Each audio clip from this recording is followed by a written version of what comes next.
ಘಟನೆಗಳನ್ನ ನೋಡಿ C J Roy ಅವರು ಒಂದು ಸಾವಿರಾರು ಜನರಿಗೆ ಕೆಲಸ ಕೊಟ್ಟಿರುವಂತಹ ಒಂದು ವ್ಯಕ್ತಿ. ಅವ್ರು ಈ ತರ ಆಗ್ಬಾರ್ದಿತ್ತು, ಆಗಿದೆ. ಯಾವುದೇ ಒಂದು ವಿಷಯ ಈ ತರ ಆದಾಗ ಅನೇಕ ಈ ತರ ಮಾತುಗಳು ಬರೋದು ಸಹಜ. ಪ್ರತ್ಯಾರೋಪಗಳು, ಆರೋಪಗಳು, ರಾಜಕೀಯ ಎಲ್ಲರೂ ಮಾತಾಡೋದು ಸಹಜ.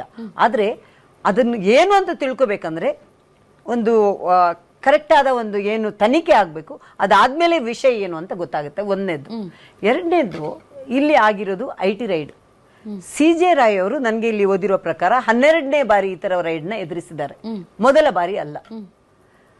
ನಮ್ಮ ಈ ಇಡೀ ದೇಶದಲ್ಲಿ ಅಥವಾ ನಮ್ಮ ಕರ್ನಾಟಕದಲ್ಲೇ ಇದುವರೆಗೆ ಒಂದು ಅಧಿಕಾರಿಗಳು ಸುಸೈಡ್ ನೋಟು, ಡೆತ್ ನೋಟು ಬರ್ದಿಟ್ಟು ಸತ್ತಿರೋರು ಒಂದು 18 ಜನ ಇದ್ದಾರೆ ಸರಿ ಸುಮಾರು. ನಾನು ಅದ್ರ ಬಗ್ಗೆ ಹೋಗ್ತಾ ಇಲ್ಲ. ಆದ್ರೆ ಇಡೀ ಇತಿಹಾಸದಲ್ಲಿ IT ರೈಡಿಗೆ ಮನನೊಂದು ಆತ್ಮಹತ್ಯೆ ಅಂತ ಯಾವತ್ತಾದ್ರೂ ಆಗಿದ್ದು ಇದೆಯಾ? ಇದುವರೆಗೆ ಇದೆಯಾ?